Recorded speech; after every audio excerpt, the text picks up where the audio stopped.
दोस्तों, आज एक नज्म से हम शुरुआत करने जा रहे हैं।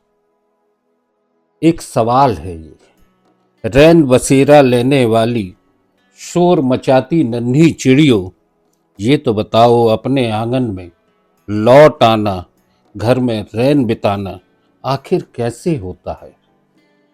तुमने तो रास्ते देखे हैं, ये तो बताओ क्या दुनिया के हर घर की मैली चौखट पर रिश्तों की मीज़ान खड़ी है। क्या दुनिया के हर आंगन में सपने देखने वाली लड़की जलते चांद को देख रही है। ये एक सवाल है, और खासकर इसलिए ये सवाल है आज की मध्य प्रदेश में नन्ही बच्चियों की खरीद फरोख्त की मंडी बन चुकी है, और खासकर हमारे ही महाकौशल क्षेत्र से लगा हुआ दमोह जिला। और आज नो न्यूज़ ऑनली व्यूज़ पर हम इसी मुद्दे पर बात करने जा रहे हैं। हमारे साथ हैं प्रदेश के 100 साल पुराने पीएसएम कॉलेज के आचार्य आशा रिछारिया, जो कि हर मुद्दे पे बेबाकी से अपनी बात करती हैं। हम आपका नो न्यूज़ ऑनली व्यूज़ पर स्वागत करते हैं, और हम जानना चाहते हैं कि जिस तरीके का मुद्दा सामने आया है, मध्य प्रदेश में बालिकाओं के बेचे जाने का खरीद फरोख्त का एक मंडी जैसी जो खबर आई है, इसको लेके आप क्या सोचती हैं? खरीद फरोख्त तो अपने आप में बहुत बुरी चीज़ है ही, लेकिन उस बच्ची का या उस महिला के बारे में ये बात जब सोची जाती है तो दिमाग काम नहीं करता, क्योंकि हम उस प्रदेश की बात कर रहे हैं जहां लाडली बहना के नाम पर जाने कितने वोट खरीदे गए, कितने वोट बेचे गए और कितने साल तक राज किया गया। उस प्रदेश में लाडली बहना गायों के या भैंसों के कीमत से भी कम कीमत में बेची जा रही है। बहुत ही शर्मनाक, बहुत ही दर्दनाक, बहुत ही दिल को दुखा देने वाली बात है।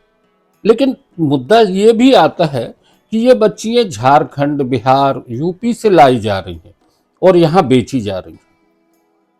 हाँ, बात तो सच है, लेकिन क्या उन प्रदेशों में शायद गरीबी यहाँ से ज़्यादा हो, शायद लोगों को बच्चों से सरोकार कम हो, इसलिए वो अपनी बच्चियों को बेच देते हैं या दूसरों को दे देते हैं, या ये जो लोग हैं जो बच्चों का व्यापार कर रहे हैं, ये वहाँ से चुरा लाते हैं, हॉस्पिटल से, लोगों के घरों से, या गरीबी में माँ छोटे छोटे झोपड़ों में रहती हैं, बाहर के बाहर बच्चे को चुरा लिया, पता ही नहीं चलता।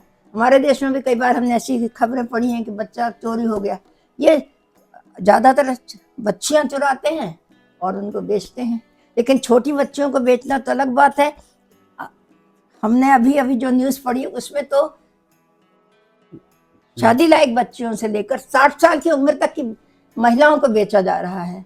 तो ये तो और ही दिल को दुखा देने वाली बात है कि वो लोग जो कभी महिलाओं की नौ दुर्गा के दिनों में देवियों की पूजा करते, उन्हीं देवियों की, उन्हीं महिलाओं की, उन्हीं माताओं की जिन्होंने उन्हें जन्म दिया है, उन्हीं को बेचकर अपना व्यापार करते हैं और अपना पेट पालते हैं। यत्र नारी पूजयन्ते तत्र देवता वसति, ये हमारे संस्कृत में जो श्लोक है, जो कि हमारी भारतीय संस्कृति से जुड़ा हुआ है, अगर इसको भी लोग नज़रअंदाज कर रहे हैं, और खासकर सरकार में बैठे लोगों को भी इस ओर ध्यान देने की जरूरत है। आप क्या सुझाव देना चाहेंगे? ऐसे लोगों के विरुद्ध क्या होना चाहिए? सबसे पहले तो ऐसे लोगों के विरुद्ध कड़ी से कड़ी सजा होनी चाहिए, और वो लोग जो पकड़े गए हैं दमोह में, या उनको सीधे जेल के पीछे सेक्शनों में डाला जाना चाहिए था सबसे पहले, और उनको कड़ी से कड़ी सजा दी जाए, ताकि लोगों को ये मालूम हो जाए कि ये उस जुल्म से, हम मुझे तो लगता है ये किसी को मार देने से भी ज़्यादा बड़ा जुर्म है। किसी को जिंदा रहते हुए जेल टाइप के या किसी परवस्था में जीने देने का जो तरीका है, परवस्था में जीने से तो अच्छा है कि कोई मर जाए। तो आप उसको सीधे मार दो, वो कम गुनाह है, लेकिन आप उसको जबरदस्ती ले जाके किसी ऐसे को बेच दो जहाँ वो जाने का मन ही ना करता हो, लेकिन पैसे के लालच में आपने उसे बेच दिया। तो ऐसी जगह जाने से तो बेहतर है कि तो सजा जो होनी चाहिए वो उतना ही होना चाहिए। आप किसी को मारो या किसी को बेचो, बात बराबर है।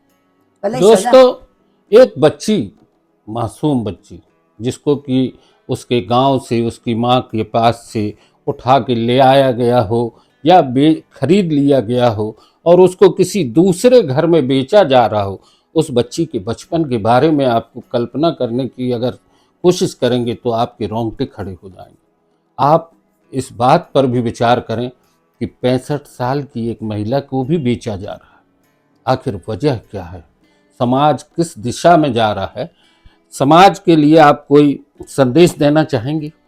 समाज, सरकार को, पुलिस को और इन सबको तो जागरूक होना ही पड़ेगा और सख्ती भी करनी होगी, पर साथ ही हमारे समाज को भी उतना ही जागरूक होना चाहिए। आसपास के जो लोग देखते हैं, जो इस बात को समझ पा रहे हैं, जो उससे दूर से भी समझ पाते हैं, उनको आगे आकर इस सब को रोकने में अहम भूमिका निभानी चाहिए। समाज के हर व्यक्ति का ये कर्तव्य है कि वो समाज में हो रहे अपराधों, घिनौने कार्यों को रोकने में अपनी जो उसकी कर्तव्य है, जो उसका नैतिक दायित्व है, उसको उसे निभाना चाहिए और सीधे पुलिस को खबर करनी चाहिए। यदि आपको जरा भी अंदेशा होता है कि ये बच्ची बेची जा रही है, ये महिला बेची जा रही है, या ये जैसे दमोह की मैंने वो न्यूज़ पढ़ी थी, तबेले में लाकर, तो तबेले का जो अधिकारी होगा, तबेले का जो कार्यकर्ता होगा, तबेले में जो काम कर रहा होगा, उस सबको तो पता होगा ये बात, या पता उसने पुलिस को क्यों खबर नहीं की?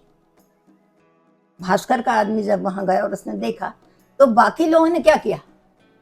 कुछ ना किसी को तो खबर लग रही होगी ये बात। बस स्टैंड पर आए, बस स्टैंड में बात कर रहा है, 4 लोग और उधर खड़े थे, सामने वाला क्या बात कर रहा, अपन सुन लेते हैं ना।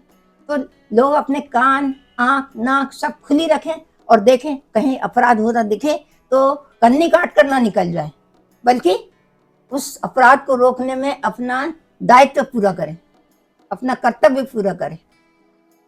आशा जी, आपने नो न्यूज़ ऑनली व्यूज से जो चर्चा की, निस्संदेह इस चर्चा का असर लोगों तक जाएगा, लोग जागरूक होंगे और ऐसे समाज में जिस तरह की कुरीतियाँ, कुप्रथाएं पनप रही हैं, उनको रोकने में आगे आएंगे।